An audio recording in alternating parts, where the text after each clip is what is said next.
the footage that I can shoot. So, 2 hours. almost. Hour 40. Okay, so what was the first question? What was it like growing up in Manhattan? At the time, it was terrible. It's a big city, and kids aren't allowed to run free on their own. So until probably 5th and 6th grade, I never went out without my parents. I couldn't go to school by myself. Couldn't come home from school. At some point, they let me start taking the bus. I'm guessing it was around 5th or 6th grade. And that wasn't really fun either. One day, a friend of mine and I were walking to the bus stop, and my friend says, "Don't look now, but I think we're going to be mugged." And I looked over my shoulder, and there were 3 guys with big sticks bearing down on us. And I said to my friend, "Run." And I ran as fast as I could, and one of the 3 chased me, and I was faster, and I got away. 3 or 4 blocks later, I saw a cop and said, "You got to help, my friend is back there getting mugged." He said, "Where?" And I said, 3 blocks back. And he said, "Well, it's all over now, go home." So that was the atmosphere I grew up in down there. But every weekend, even in the winter, we went to Catskill. And there I could do anything I wanted. I could go outside, I could ride a bike, snow, play in the snow with a sled. I loved it. It was also weird because as nice as Catskill was, I didn't have friends anywhere because I didn't know anyone in Catskill. We were only there on weekends in the summertime. And in New York City, I didn't do activities with classmates because I was never there on the weekends. So, let's start, and I'm going to ask you questions that I know, but I just want to ask the questions as if I don't know. So, talk about your immediate family. Let's talk about parents and siblings and everything. What was it like with them? How many siblings did you have? What did your parents do for work? Just talk about them.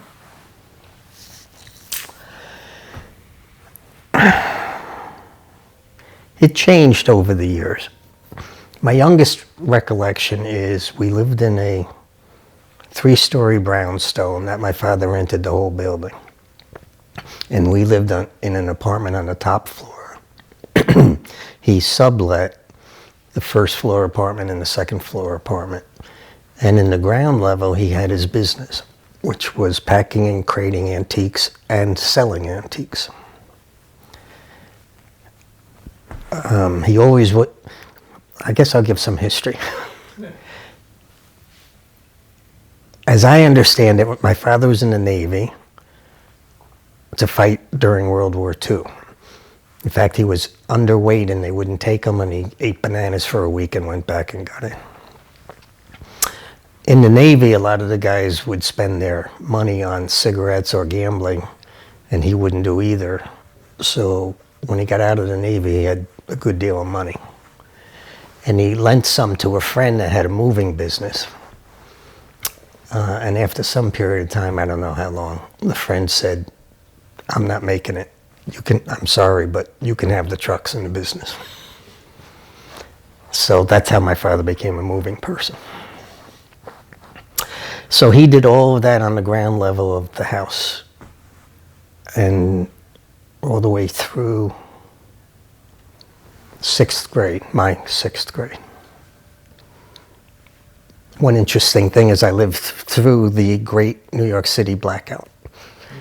I don't remember the year, but I'm sure historically you can check.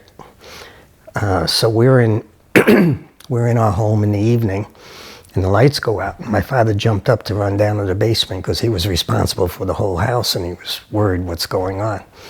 And he came back a moment later and said, "The whole city's up." My grandparents both worked and needed a subway to get to and from work. So that was an anxious time for us because we didn't know if they were stuck underground somewhere. A lot of people were. A lot of people had to be walked through the subway tunnels to the nearest exit.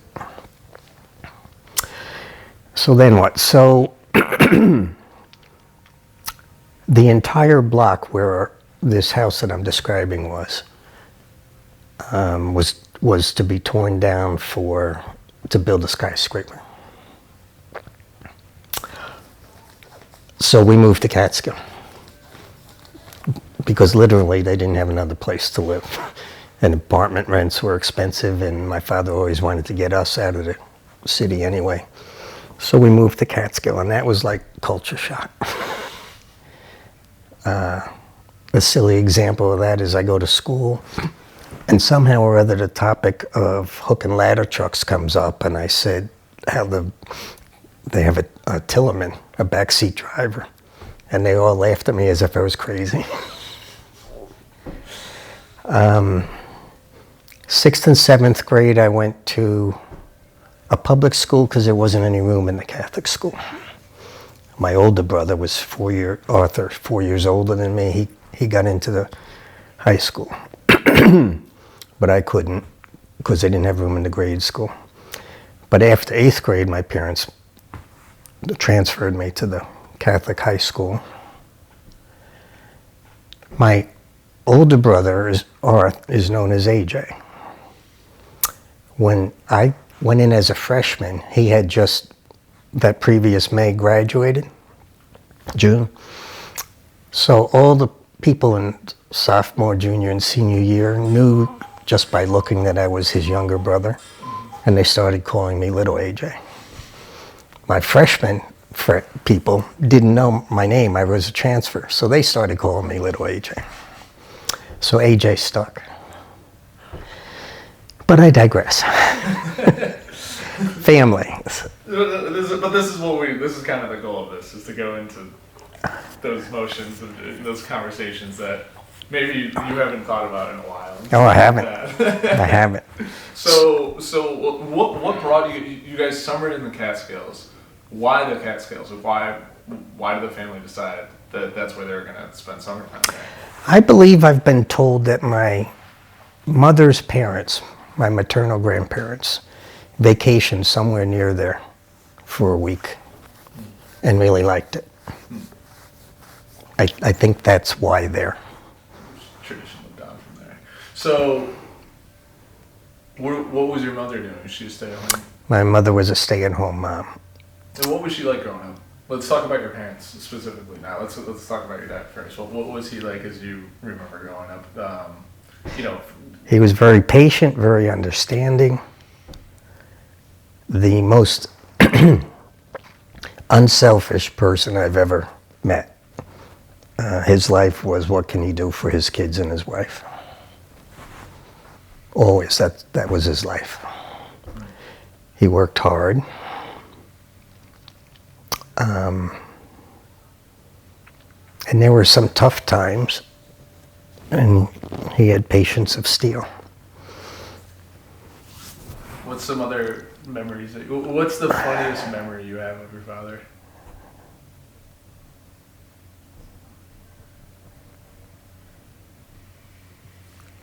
I don't know that I can think of something specifically funny. He was a wonderful dad, but I can't think of a funny thing. Well, what about just a moment that you felt very proud to be his son or something like that? Always, always. You talked about his generosity and kindness for the family. Was there, besides the working, I'm sure, all the time and tending to the other tenants and stuff like that, was there any sense of generosity you saw that he put out there to other people that you just thought was very unique? There was. 2 examples. He used to go to church every day before work. And there was an older woman who, when she went up to receive communion and she kneeled down, you could see that her shoes were totally worn out and her socks were showing. And he went to the priest and gave him money and said, tell that woman to get a pair of shoes. And another time I was walking with him and a homeless person did the usual begging for money. And he said, I'm going to eat right now. Come in, I'll buy you anything you want. So that's the type of person he was. He wouldn't give him cash because he figured, who knows what they'll do with the money. Yeah. Seems as though a lot of his morals and stuff like that has been passed on to you? I think so. I would say so. So, what was your mom like? What was she? What was her personality? What's some things you remember about her? Can you break this? Oh yeah, everything's can kind of be broken. No, can you break it now? Oh yeah. Say it for the sake of documenting in history. It's an important thing to be honest. Are we back on? Yeah. My memory of my mother in New York City was wonderful. She was a caring mom. She helped us with whatever we wanted to do.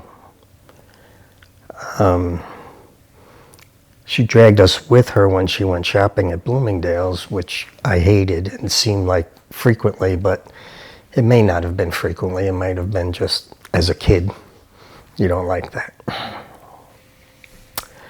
But things changed when we moved to Catskill because she was under a lot of pressure. Not only did we have to move our home, but my father's business could no longer be there. And he had purchased a church building in Leeds near Catskill. And most of his work at that time was packing and creating fine antiques. Somebody buys a crystal chandelier in a New York City antique store and they want it to go to Las Vegas. It's got to be packed in wood so that it can be trucked without breakage. And he was really good at that, and he had a huge clientele of antique dealers. So he would go down on Monday, load his truck with things that needed to be packed and bring them back, and spend Tuesday, Wednesday, and Thursday in the church building doing his packing. And then Friday, bring them down to Railway Express or the port or wherever they needed to go. That was not as lucrative as things had been up till then. Up till then, they did really well. They basically bought the best of everything. They traded in a car for a new one every 2 years. They had real nice clothes, any food they wanted. When we moved to Catskill, everything changed financially. And truth be known, my mother became depressed, but wouldn't face it and wouldn't see anybody, wouldn't take any medication. And it became very difficult for many years.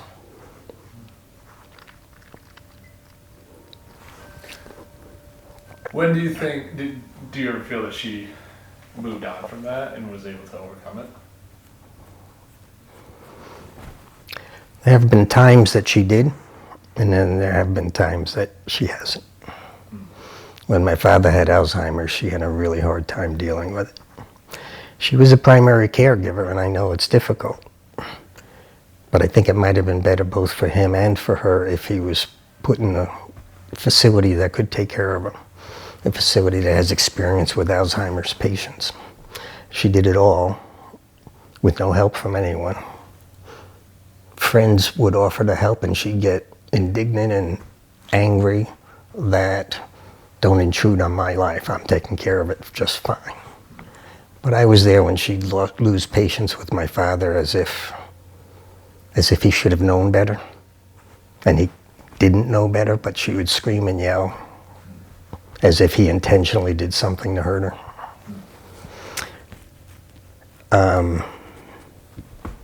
Even to this day, when she calls me, the word hello, when she says hello, I know whether she's fine or depressed. And if I didn't get it from the word hello, and I say, how are you? If she says, I'm hanging in there, she's depressed, because otherwise it would be a positive answer. So she's fought with it her whole life, and she doesn't believe in seeing anyone or doing anything about it. Where's she from? She's from New York City. Her father was a barber. He had his own shop. When she was done with school, when she was a schoolgirl, she would go to the shop, play in the back.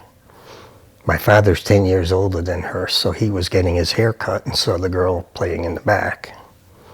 And then years later, they dated. So she's a New York girl through. Yeah, they were one block apart. Her parents lived on 56th Street. My father grew up on 54th, so 2 blocks apart. And the barbershop was on 2nd Avenue in that same section. Oh, that's funny. So do you think, this is probably my last tough question, do you think if your father was in a state of mind to make a decision on his own, do you think he would have been like, just, I'd rather be in a home than for you guys to have to deal with this?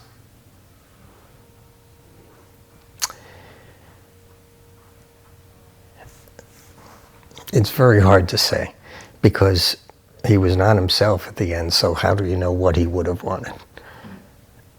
I mean, he did things like say to me, he's got a big, beautiful bookcase, wall to wall, not bookcase, china closet, wall to wall, filled with all kinds of, some very expensive statues and things. And one day in the midst of his Alzheimer's, he said, "Do you want any of this? Take it, because I'm going to take the china cabinet to New York City and sell it because I'm going to get back into business." He said that at a point when he wasn't even driving a car.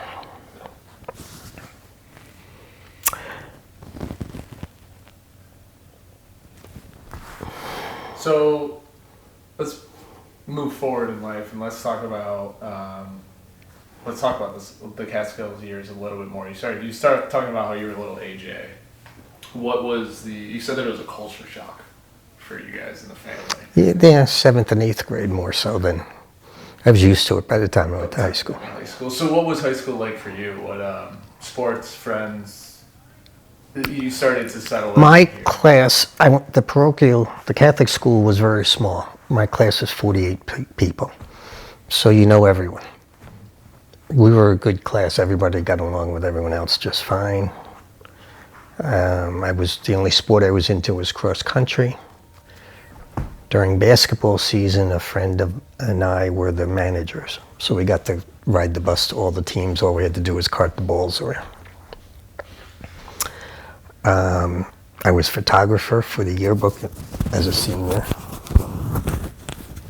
I was into... Just say that again one more time.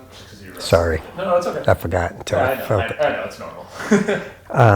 I was a photographer for the yearbook in my senior year. We just had our 50th reunion. I got out the yearbook and looked at it for the first time in many decades, probably. More than half the pictures I took, so I was happy about that.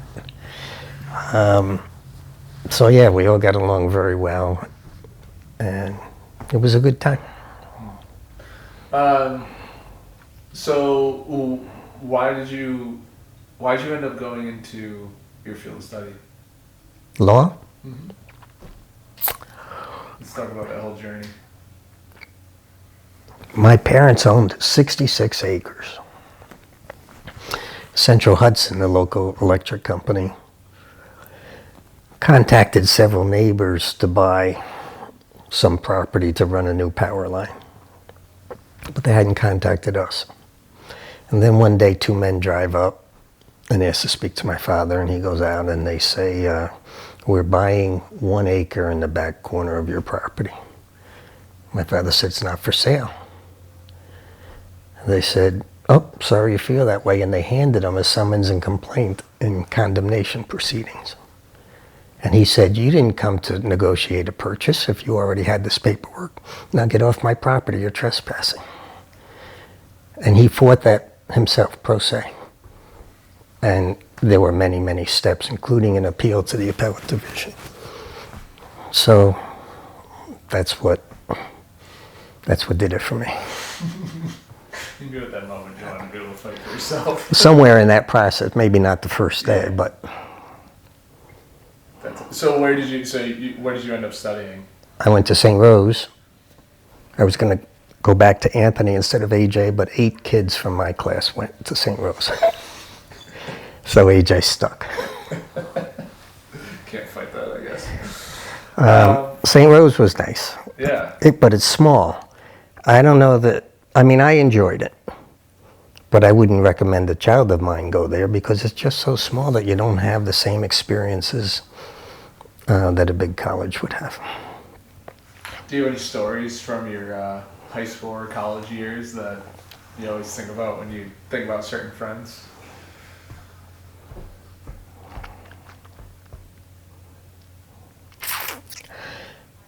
Yeah, when we were basketball managers, it was a tough time in my life in terms of doing bad things. So we would steal from whatever was in the locker room while the guys were playing. My friend got caught and he took the whole blame. He figured he's going to get in trouble. Why? It doesn't do any good to get me in trouble. So nobody ever knew about that from me. I regret that to this day.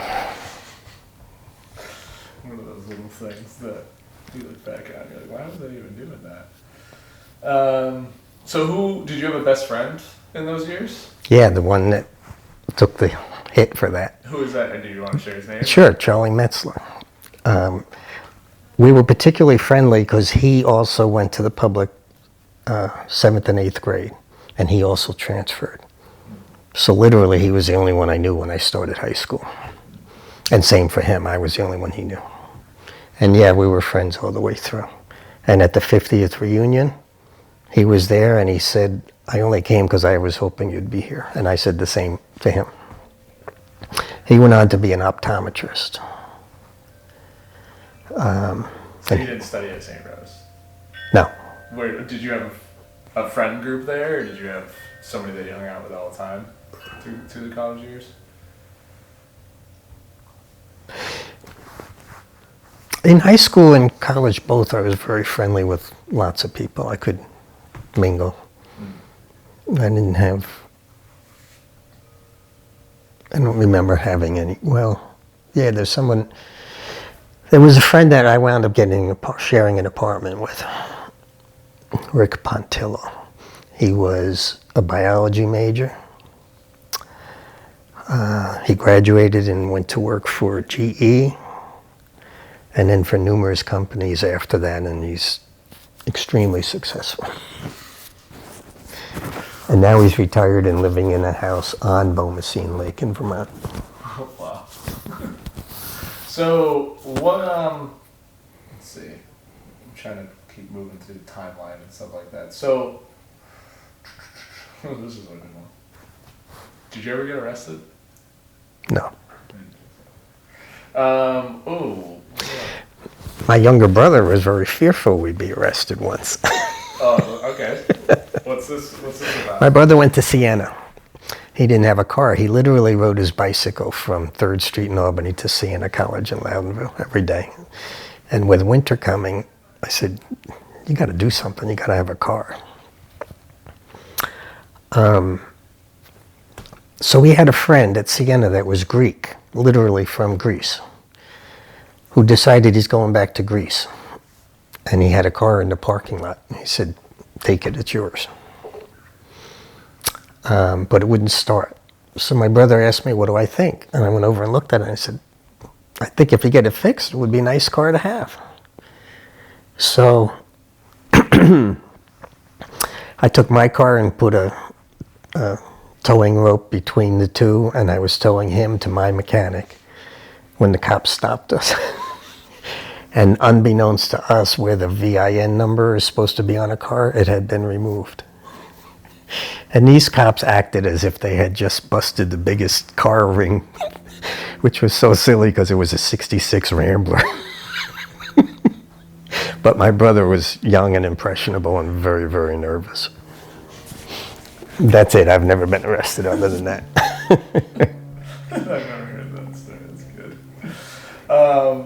So, how did you end up? Was the position that you're in now? Was that your first job at school? No. Out of school, I was looking for a job. You look for a job even before you're admitted to the bar, so you can't be a lawyer, but you can work in a law office. And the first opportunity that arose was for the state, a state commission called the Commission on Cable Television, which was a young state agency whose objectives were to regulate cable TV and foster its growth because they believed the cable wire could bring far more than I Love Lucy. So I worked there. I started as attorney trainee, which was the number 6 position in a 6-lawyer office. When I passed the bar, I got the number 5 position. When the number 4 position opened up, I got promoted. The number 3 position opened up, and they said, we can't promote you within, that has to come from the governor's office. My wife at the time had a friend whose parents were very wealthy and politically connected. And we were swimming one day in their pool. The friend's father was very nice and very outgoing, and instead of just seeing the kids swimming in the pool, he'd stop and talk to you, what's going on in your life. And I mentioned that I could get a promotion, but I don't have any political connections. And he said, Monday morning, call Mayor Corning's office. He'll set up an appointment to see you. And I got the position. So I was working in the number 3 position when number 2 left, a friend of mine, left to take a job at NPR in Washington. Number 1 retired. So the chairman made me acting counsel. Except they didn't replace 2 or 3. There were still, I was doing the job of 3 people. And I was getting 1 salary. And not the top one either, the 3rd one. So I did that for a whole year. And when it was a year, I went in to speak to the chairman, and I said, you know what? You've seen me for a year. Either you like my work, in which case make me counsel, or you don't, in which case get a number 1 and a number 2, because I'm tired of doing the work of 3 people. And he said he'll see what he could do, and then he calls me in about a month later and says, we got through the governor's office, deputy counsel, the number 2 spot. And it rubbed me the wrong way. So I started looking for work elsewhere. One of the people I used to work with at the Commission on Cable TV who transferred over to the Attorney General's office, I ran into him at the Empire State Plaza, and I told him I'm looking for work. I'm going to leave the state. And he said, oh, you got to see Bruce. My friend Bruce, he has a practice. They have a great time. They're good lawyers, but they know how to enjoy life too. They're members of the racket club. You know, midday, you feel like playing racquetball, you go play racquetball. You got to check them out. So I sent him a resume and I went. And years after, I found out that the guys, my partners now, said to Larry, no, he's not for us. He's too quiet. And Larry said, that might be the interview, but I'm telling you, he's for you. So they hired me. So I was 84. I worked as an associate for 5 years, and then they made me partner. I've been there ever since. And no regrets about leaving the state. Had I stayed, I'd have been retired years ago. Some years I might have made more money. Some years I might have made less, because state salary is fixed, and our law firm has had better years and not so good years.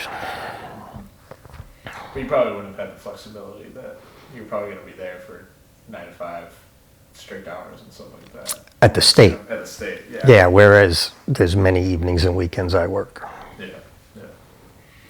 All right, let's talk about your first marriage. Yeah. What was she like? Why? How did you meet? What was it like? How did it end? Give me the whole spiel. When I started law school, when I started law school, I kept my cafeteria job at St. Rose. So at lunchtime, I'd run over to St. Rose and run the cash register for an hour and a half, and then go back to law school. But one of the perks of doing that, and probably the biggest reason I did it, it wasn't the hour and a half pay, but I could go back for dinner free because I was an employee. So the year that I was a freshman in law school, she was a freshman at St. Rose. I had forgotten this, but I just remembered that I first met her because she went on a date with a roommate of mine. But they just had one date. And I don't remember specifically. Somehow or other we started dating. Yeah. She was autistic. There's a lot more to this. She was an artist. Artists are known to see things differently sometimes. Creative. Sometimes so creative that they're not rooted in fact, which is the opposite of lawyer training, which is get to the bottom of it. Is it really possible? For almost everything I hear, I'm thinking, how could that be? And that's not the way an artist sees life. How detailed do you want? We can just jump through. I do want to hear how. Let's just talk about how it ended.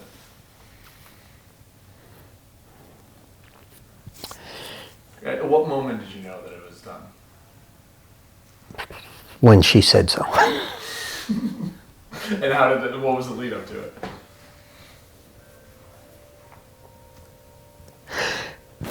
My perspective is that her personality was such that she would absolutely throw herself into something in the beginning and then sour on it and throw herself into something else.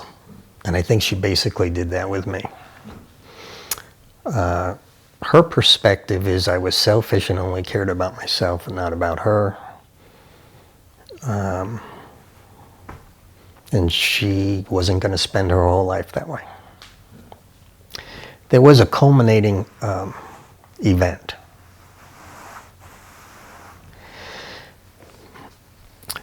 We had done 2 houses together. We bought houses that needed work. We worked on them together. We sold them at a big profit and bought the next one. And that was working well for us. So we decided to look for one to flip, not to live in. And we found one that was perfect for that. It was a very nice house in a very, very nice neighborhood. And Camille was working for the city, and her boss was a braggart, and he said, I'll finance it for you. So we put in an offer and we got it. And we had an inspection of it, and one of the basement walls was buckled a little, and the engineer said, you got to dig down next to it to find out how deep is it. Foundation. If it goes below the frost line, then you don't have to worry about it getting worse. She tells her boss that. I go over and dig down and find out it's deep enough that we don't have to worry about it getting worse. And like 2 or 3 days later, the boss tells Camille, what? AJ was supposed to call me. He never called me back, so I invested the money elsewhere.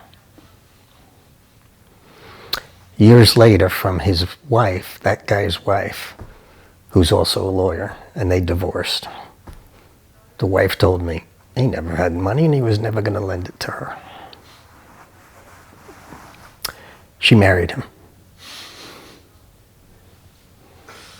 So, okay, so how long after did you meet Deb? Round figures a year. Might have been a little more, a little less. Okay. So that was the same for both of you. You guys both got separated at the same time, then, I think. We didn't know that. Yeah, you didn't know. Did you not know that now? No, I knew it was similar. Yeah, I think like a year exactly. Like, if you're saying a round number like year, I think that's what she said too. So I'm not, mine might have been less than a year. Might have been Still talking like 8 or 9 months. you're still talking a few months, Right. which is funny. Right. So, how did you guys meet? In the single ski club. Why did you join the ski club? A friend of mine had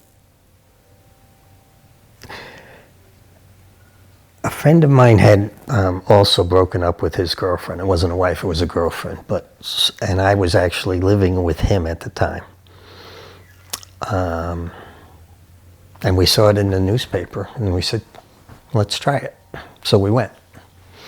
Debbie was on the welcoming committee, so I had to deal with her to sign in. What did you think anything of it when you first met her?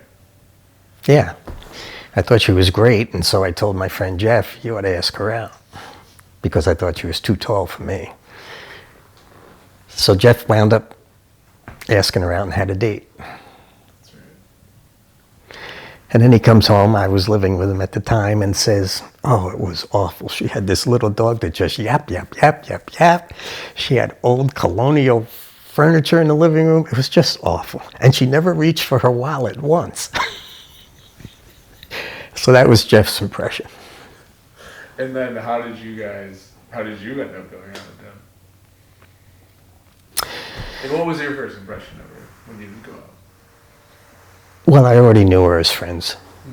So my first impression all along was she's very nice, very personable, very friendly, good looking. So we were friends, and because we were friends, we were doing more and more together. Because the ski club did that. It wasn't just skiing, they had other activities. Well, first of all, they had a meeting every Thursday, so I'd see her every Thursday, but then they also had activities throughout the year other than skiing. So we did more and more things. I had a New Year's Eve party at my home and invited a bunch of people. I don't remember exactly how it went, but somehow or other, I was in a conversation with Debbie and some other friends, and something was said that made it apparent that I treated or reacted differently to what Debbie says than I did anybody else. So not long, very shortly after that, I asked her out. And after, to see a movie. She said, "Fine." I said, "Should we invite Mary Beth?" She was another friend. She said, "No." And the rest is history. So, okay, now I'm finally gonna look at this.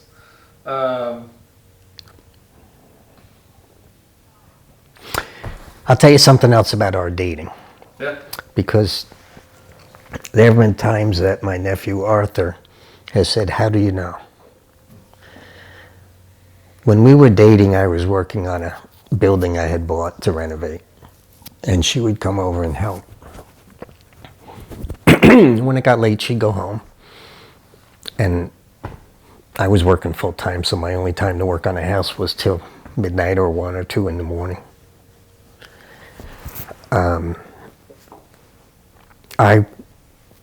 For a long period of time, either I made the trip to Watervliet or she made the trip to my house.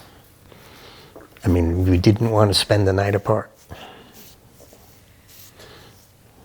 At what moment did you know that you wanted to ask her to marry you? I don't recall. I don't recall. When did you go see your parents first? No. You didn't? No. But did you know that they were going to be okay with it? What was your relationship with her parents? Oh, did I ask her parents? Yeah. No. No. I think my relationship was good. I mean, she later told me that it was her mother who said, "So what if he's short or if he treats you right? That's all that matters." So I think it was a good relationship. I would joke, I don't remember if this was pre-marriage or after marriage, but I would joke with him frequently about all kinds of things. What's some of your favorite qualities about her? Even now. She's very caring. She'll go out of her way to do anything for anyone, especially her kids and grandchildren. She's more meticulous than I am about some things, like planning and keeping track of things. I'll lose things, she'll know exactly where they are. She plans all our vacations. She's good at keeping track of things, but mostly caring. Talk about your honeymoon. Both. Both. Yeah. Talk about both. That's why I hesitated. The night we got married, we drove to Sturbridge Village, which is a recreation of Colonial Times farm. And they had in the farm a cabin that was available to rent. And we went there just as something to do and get away. It was November 21st, and the wedding itself was the coldest day of the year so far, and it was very blustery and windy and uncomfortable. But at Sturbridge Village, unless I might be mixing this up with a subsequent visit, but it was sunny and warm like Indian summer, and we walked around and very much enjoyed it. But that was just a stop measure for the couple of days of the wedding, because we had planned, the Single Ski Club was running a week-long trip to Colorado for skiing. So we joined up for that trip, but when it was over, instead of coming back to New York, we went to Hawaii and spent another week in Hawaii. So it was a fantastic honeymoon. Say so. Well, you guys have traveled a lot over the years. What's been some of your favorite trips, or what was your specific? And if that was one of your favorite trips, that's okay. But what's a trip that you recall that you loved? Many of them would be up there at the top. If I had to choose one, it would be Israel. Because not only was it beautiful sights to see, but to learn the history was amazing. And to see the history was amazing. Sicily runs quite close to that because there are Roman and Greek things in Sicily. But Israel had more meaning to me because I believe in the faith. So those were my top two. But every trip we've ever taken out west, I have loved. We love the West. We love national parks. They're just beautiful. I'm going to kind of shoot back really quick because something you said just reminded me. Did you have any family traditions, whether it be holiday traditions or just any type of traditions that you grew up with, that your parents instilled in you guys, that you would do every year, that you've carried over to your family and your kids and stuff? I can't think of anything that's different than every other American family. One thing I didn't carry over, and I think it was the tradition back when I was a kid, is you put up your Christmas tree on Christmas Eve. We certainly did not carry that over. No, I can't think of any specific thing that, no. That was different. I know what you mean. Some families will all get together to make Christmas cookies the Sunday before or something like that, but I don't even know if that's true, because I think that I think traditions is defined as different for different people for different things. So for me, a tradition in my family is one side of my family always gets together on Christmas Eve. We always get together on my dad's side on Christmas Eve. We just have a party. It's not a traditional thing that should average American does, but to me that's something that I like, that idea that one day is kind of saved for one half of the family so that you can right. spend time with them and right. the other side. So that's kind of what I'm talking about. Even if it's not typical American, it's just what is something that Well, we always were with my maternal grandparents because I don't know how to describe it. I was going to say my father wasn't close with his father, but my grandfather actually worked for my father in the business 5 days a week, day in and day out. And when he took ill, even though we lived in Catskill and he worked in New York City, he went and saw him every day. I don't know how he did it. Every day for a couple of years.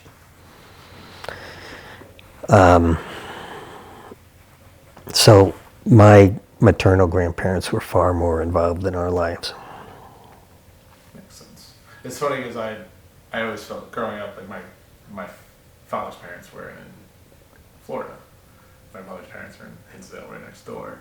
I was so close to my grandparents, my mom's parents, and I was always like, I always felt like distant. I was like, oh, we're kind of just distant from my dad's parents. And then I realized, I was like, oh no, we're just like physically distant. Like we're actually extremely close to them. Like, oh, like very, very close to them now. Like it's amazing over the years. But I just never realized it because my dad's also not the most talkative guy. Now he doesn't stop talking. So, this is good. So we're gonna go back to you and Deb. So the first question is, how did you guys decide on how many kids you're gonna have? After 2, Debbie said, I'm done, I'm not having any more. Decision was made. So what point did you know that Deb was gonna be a great mother? Just before Christine was born. Well, She was so concerned about having everything and everything being right. And we were renovating a room to be the nursery. This is probably 6 months before, somewhere between 3 and 6 months before. So I'm working on this room and I find out that the exterior wall on this room is completely rotted through. She starts crying. It's never going to be ready on time. We were supposed to be going out to dinner that night. I said, fine, I'll stay and work on it. I want to go to dinner. All right, we'll go to dinner. You'll never get the room done. But I digress. That's not when I knew she would be a good mother. You know, she did all the things that a mother would do to make sure everything is set and right. And so day 1 or 2, I knew.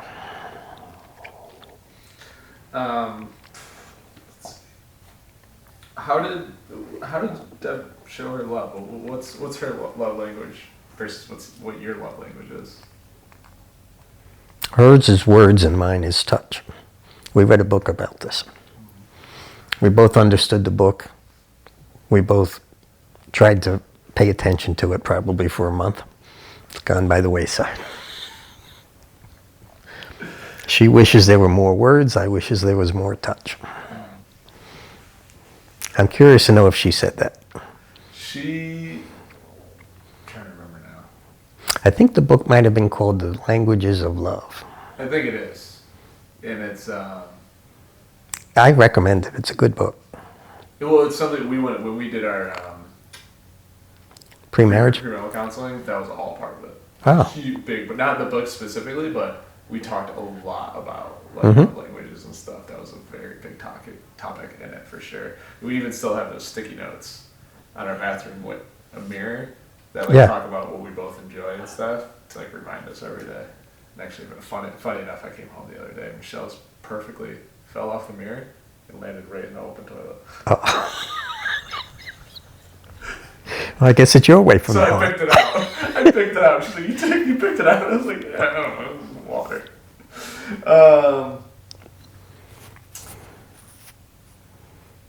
Of course. Some of the girls wrote a few questions. One of them was, who told you about the party? I was like, they're not going to answer that. I was like, there's no way. I didn't even ask them. What's some earlier memories with both the girls that you cherish and that you still think about? I feel like every father still always looks at their girls as, little ones still. With Christine, it was how early she smiled. She smiled very, I don't remember exactly, but it seems like within a week or 2. Michelle, it was when she finally smiled, because 8 or 9 months, 10 months, I couldn't get her to smile. And then all of a sudden she started smiling at me. And I don't think she ever stopped. Cherished moments. Christine, I would play James Taylor Steamroller Baby on the stereo and dance with her in my arms, and I would twirl her around and turn her upside down, and we did that for years until couldn't do it anymore. She was too big. And Michelle, for years, we rollerbladed together and did a trick, which we can't do anymore because she's too big. Is there any beyond those two things? Did you have any like little special? I like that. Like, is there anything special that you had between each one of them?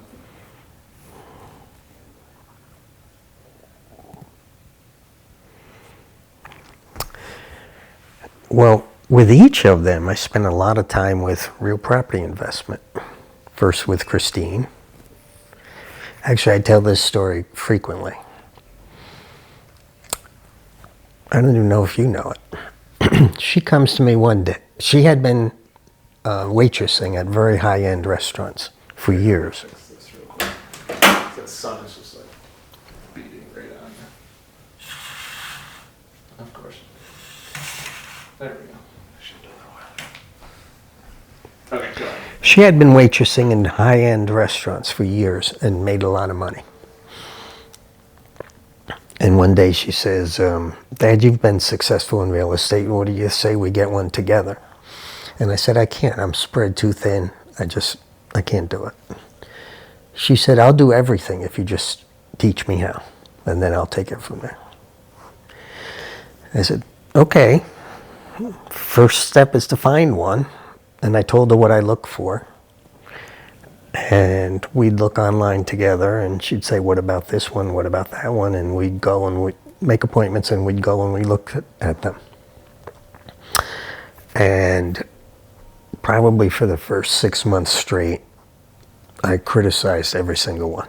I wouldn't consider this because of this or because of that, or because structurally it's not sound, or because, yeah, it's structurally sound and it would look nice fixed up, but it's in the ghetto. So I honestly thought she was going to get to the point of saying, forget it. Yeah, nothing makes you happy. I'm done. Instead, she said, I think I've gotten to the point that I could do the first look and only bother to bring you if I think it's good. So she did that for a number of months. And then one day I'm at work and she calls and says, I found it. You got to come now. It's going to go fast. And it was a 4-bedroom and that looked despicable. It looked terrible. But it was structurally sound in a good neighborhood, and it was 4 units. And we put in an offer and got it. So for the next 6 months, her and I worked every evening and every weekend together. And that was fun.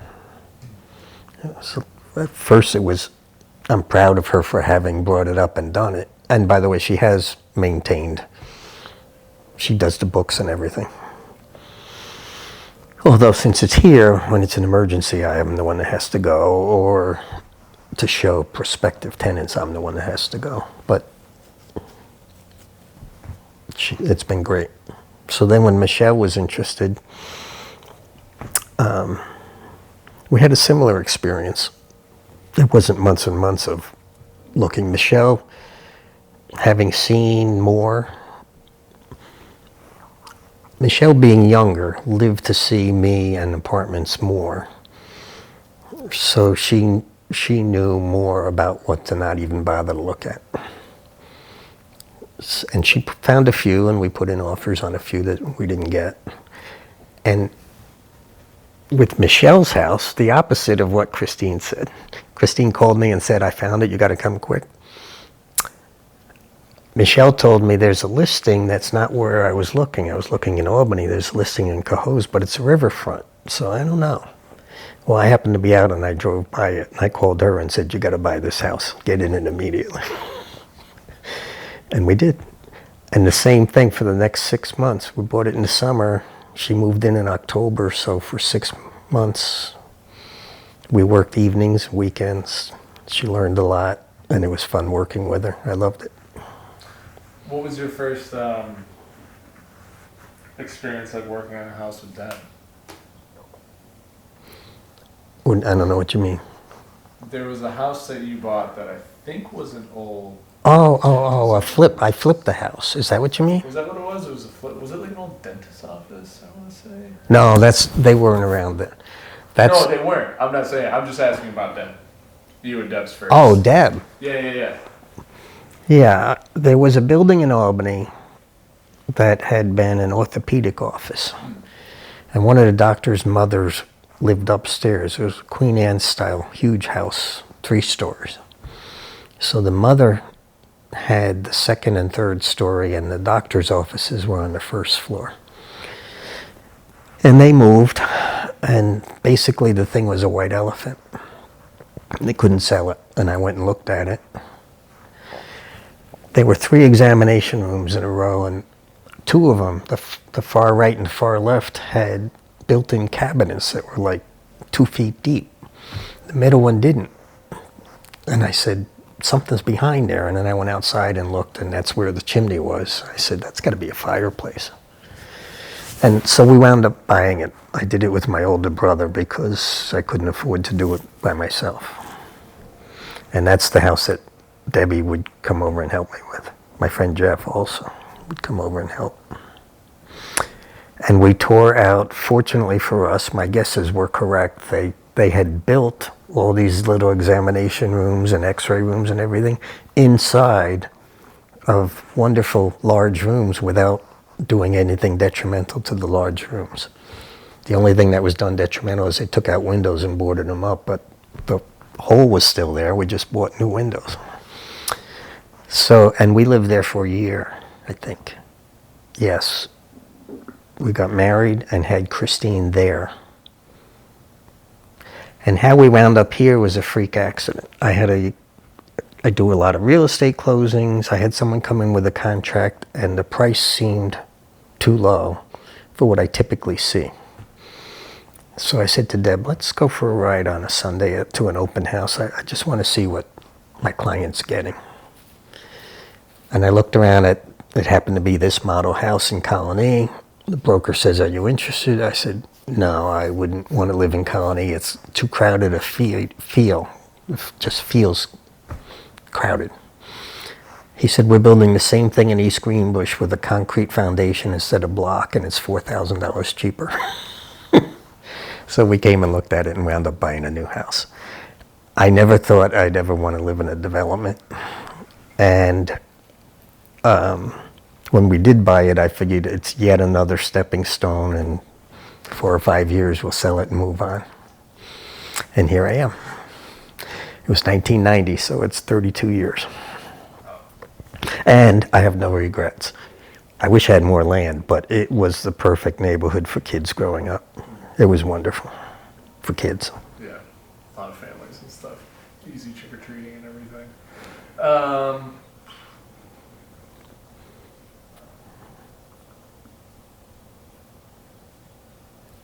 What was the most challenging time in you and Deb's relationship?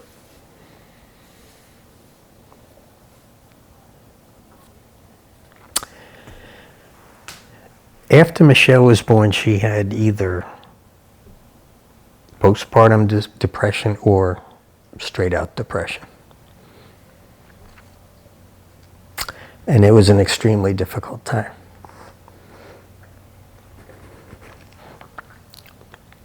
I have my father to thank that I stuck it out. I'm going to get water. Okay. Dipped over your attach, you can just carry it.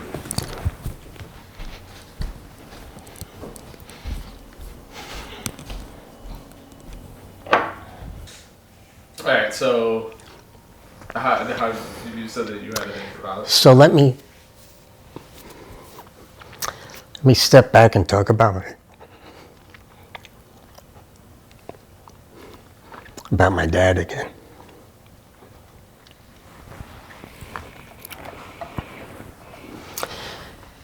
When things were tough financially, he'd work all the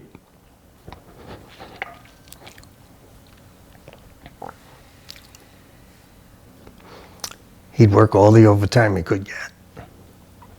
He'd come home midnight or 1 in the morning.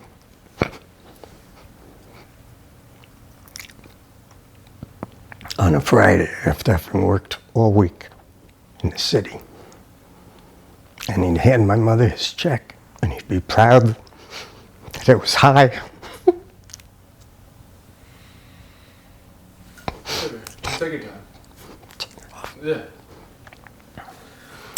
So he would give my mother his check and be very proud that it was more than double usual because of the overtime. And she'd say, you got the mortgage, you got the electric bill, you got the car payment, you got food, it's not enough. And he would be optimistic and talk to her nicely, and I would sit there thinking to myself, I don't know how he doesn't just get in the truck and drive away. I had that thought when we were growing up probably 100 times. I don't know how he does it. How does he not just, I can't take this anymore, and drive away? And knowing that he did what it took to be a family, no matter how difficult it was through that period, is what got me through Debbie's postpartum depression or depression, whichever it was. I thought back to that many times. How long did that last for her? And I know there's still flare-ups every now and again. I don't recall. I do recall that what finally put an end to it, thank God, pure coincidence, there was another couple from the ski club that we did a lot of things with, and we went to visit them. And that woman started discussing her situation and how the drugs that she took helped her. And so Debbie went to a doctor and they prescribed drugs, and she's a different person. Was it and just for clarification, was she a different person as like she went back to like before? Yeah, I don't mean. Yeah, I'm just. No, I just mean she wasn't a wet noodle. Yeah. She was herself. I should have said she was herself again instead of. Again, just out of context, I just Right. wanted to ask that question. That's all. So, what was the best relationship advice that you've ever received or gotten? Was it your father just with those motions and those? Yeah, nobody ever said you should do this or you should do that. It was just example. But was there any other advice that you've gotten from anybody, either maybe from the ski club or something like that? That Not that I recall. No. What's the best relationship advice you would give to others? Don't go to bed angry. Talk it out. Realize that your spouse is a person and a different person than you are. So he or she is going to see things differently and react to things differently and have different thoughts and different capabilities with respect to things they do. So realize that, and when it's something that you wouldn't have done it that way, or you would have done it better, or you don't like that he or she did that, learn to live with it and move on if you want your marriage to last.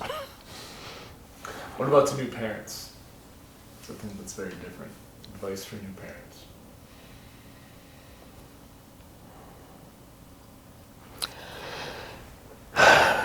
Be there.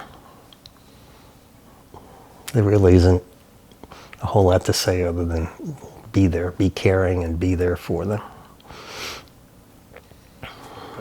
And don't, I'm sorry? Probably be patient with them too. Be patient, yes.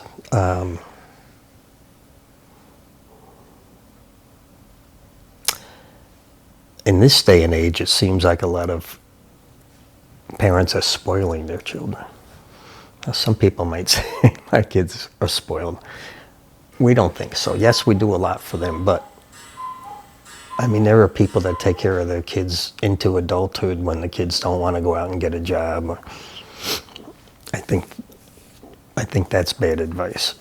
Advice for parenting, other than what we did, which was be there, be patient, be accessible, be loving. Other than that, I think advice based on what I see in other families is discipline early. You can't let them get away with anything they want and then decide at some point later to lay down the law. It's going to make them hate you. As opposed to if they grew up understanding that certain things you can't do, or and make them understand the value of things. So just give them everything. Give it in ways that they understand the value.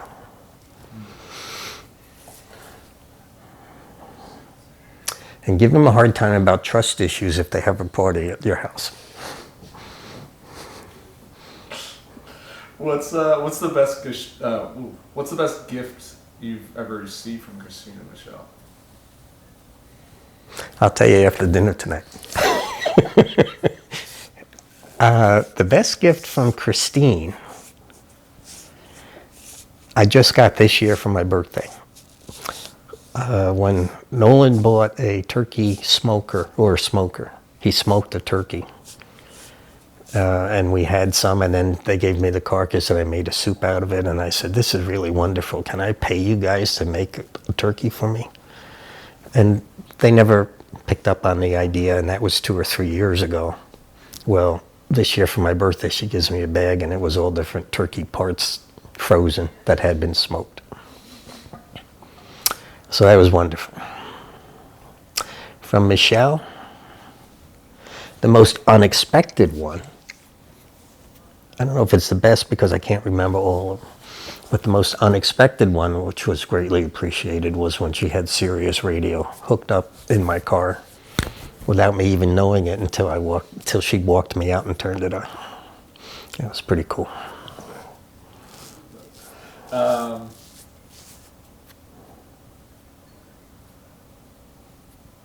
Covered a lot. What else do you want to talk about? I think I should talk about my parents and grandparents more, because when I'm gone, nobody else is going to know this stuff. And you have a lot of memories about them. What do you want to start with first? Because I know I could go into some questions specifically, but I'll start with my father's father. okay. To hear my mother tell it, and my mother's has been known to embellish, so I'm not sure where the truth lies. My father was one of 7 kids in Manhattan, and their mother died. The daughters all went to an orphanage. He left the house at 13.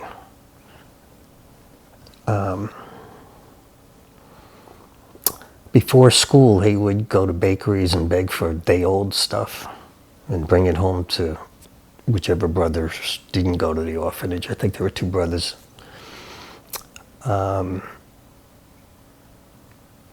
from 13 to 17 to 18, when he joined the Navy, he was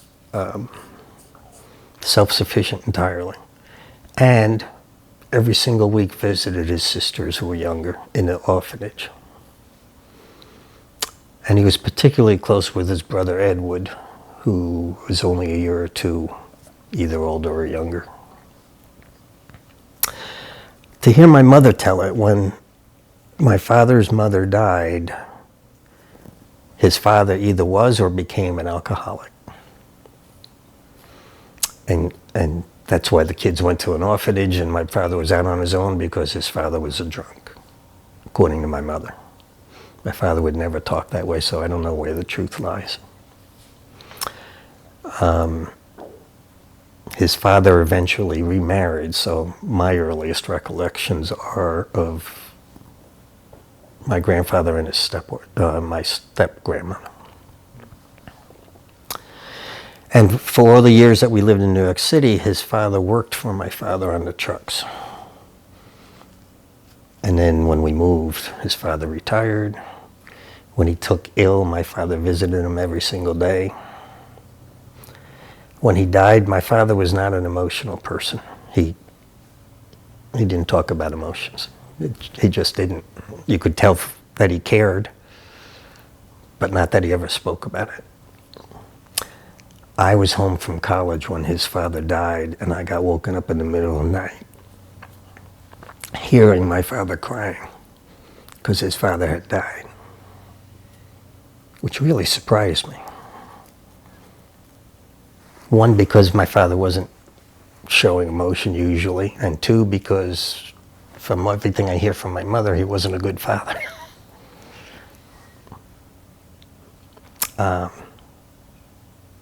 So that's my father's family. Oh, we had an 80th birthday party for my father and invited all his siblings, most of which live in New Jersey. One lives in Florida. They all came. I said, thanks for coming. They said, are you kidding? Do you know what your father did for us? All the times, every single week he visited us. When we got out, he visited us and he took care of us and he helped us out financially. Wouldn't miss it for the world. I didn't know any of that until they said so.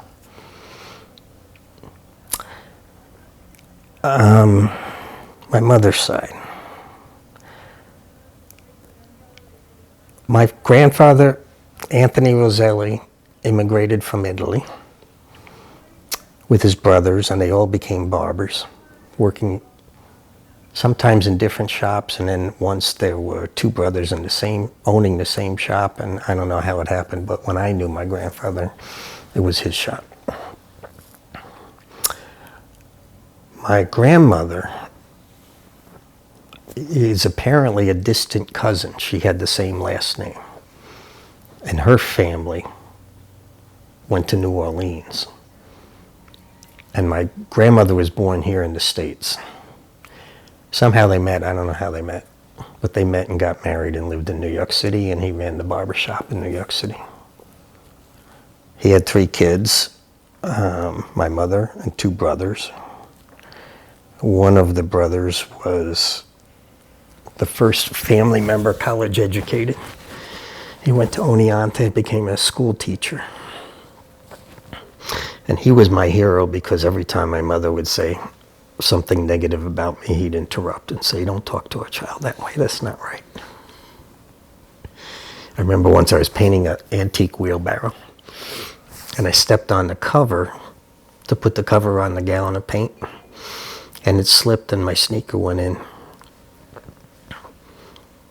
And the can tipped over, so the paint got on the slipper, the grass, the paint was lost.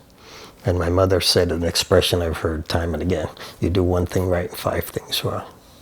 And my uncle happened to be there, and he came down all over her for saying such a thing to her child. So that was one uncle, but he smoked like a fiend and he wound up dying young with a heart problem. The other uncle is living in Florida in the same mobile home park as my mother. I guess that's, the other thing you didn't hit on I wanted to hit on is my father talked very little about his time in the Navy. Very, very little. All he would say is war is hell and avoid it at all costs. There were a couple of stories that were more construction-like than war-like, because he was in the CBs, Navy CBs, so they would go in with bulldozers to make airstrips so that the planes could land. So one of the ones I remember is he gets up one morning and the guard during the night said, I saw somebody near that bulldozer. So he took another bulldozer and hooked a chain to it and started pulling it, and the one that they saw someone near blew up. So if he had gotten on it instead of pulling it with another one, he would have been injured or killed. The other thing he talked about was his group was to be shipped out to one of the Pacific Islands where it would be hot. And they sent them to the Aleutian Islands instead, which I think they're off Alaska's coast, aren't they? Mm-hmm. They had only summer clothes. And the last thing I remember him saying is when he was in the Pacific Islands, the problem with the terrain in these places is the the grass on top of the soil would slide just like a snow avalanche. So if you were at the top with a bulldozer, it could wind up going down the entire embankment because the ground under you just took you down. So his attitude that war is hell. When I was young, the Vietnam War was going on. My brother's 4 years older than me. There used to be a draft system. I'm not sure how they did it, how they decided who to call up. But one year they decided it would be fairer to have a lottery system. So each day of the year, they drew it and gave it a number. So like if you were born on December 5th and December 5th happened to be number 1, then you're the first person they're going to call. So they announced that they were going to start that program. My father said to my brother, you ought to join the National Guard, and you ought to do it now because they may not take you. If you have a low number, they're going to say you're just doing this to avoid the draft and not take you, or that might happen. So he did. My father talked my brother into doing it. He joined the Guard. He went to Fort Leonard Wood, Missouri for basic training. 6 months later, he came back home and everybody he was training with went to Vietnam. So I mention that in terms of how against war my father was after having fought in World War II.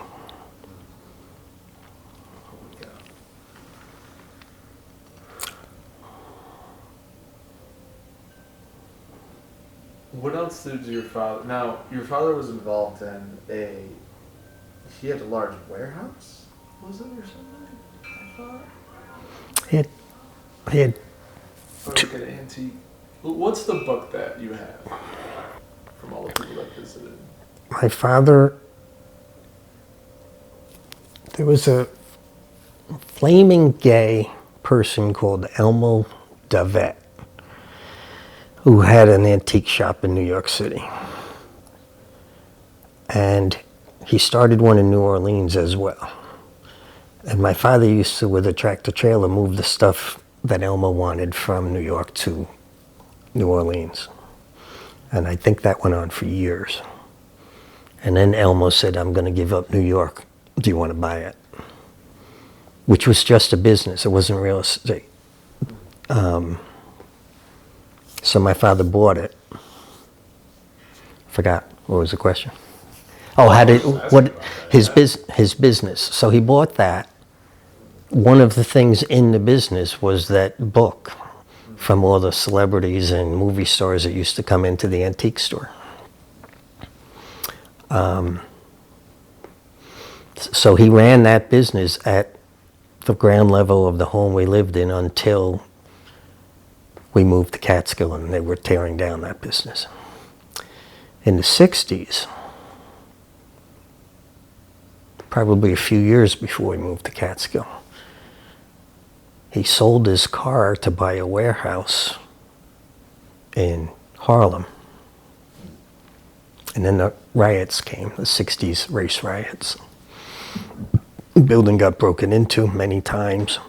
He got sued because somebody broke into the neighboring building, broke through the wall, went through his building, broke through the wall, and took stuff from the third building over. He got sued for allowing access. He wound up walking away from that. That was a disaster. So that might have been one warehouse you're thinking of. But then he also had a church building that he used as a warehouse. So, what else did you want to talk about your parents and grandparents? Talk about the Navy. We talked about your mom.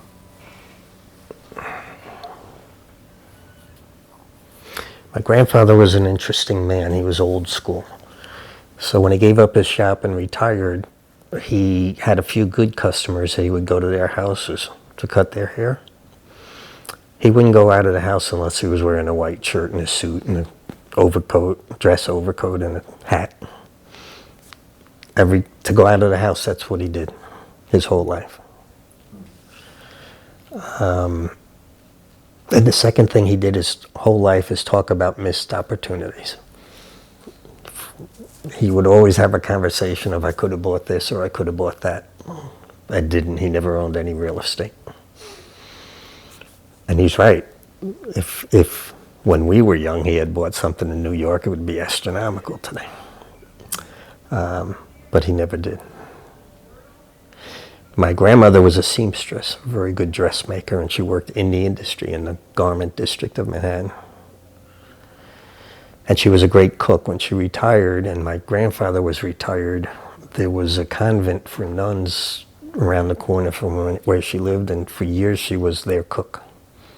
She would just go over and make dinner and go home. She was a very caring, loving grandmother. My grandfather was more basics, just the basics. You gotta cook the sauce. Gotta make the meatballs. That's about it. Yeah, I don't think I have anything else for now. I do think I'm gonna end up watching these, and I'm gonna end up thinking of more things. And I think that's okay. If we need to do it again or something like that. I appreciate the honesty and the openness. It's weird because some of the stuff I haven't told Debbie. Yeah. Well, it's also sometimes that you don't ask that stuff. You what? People don't ask. Right. Because it's just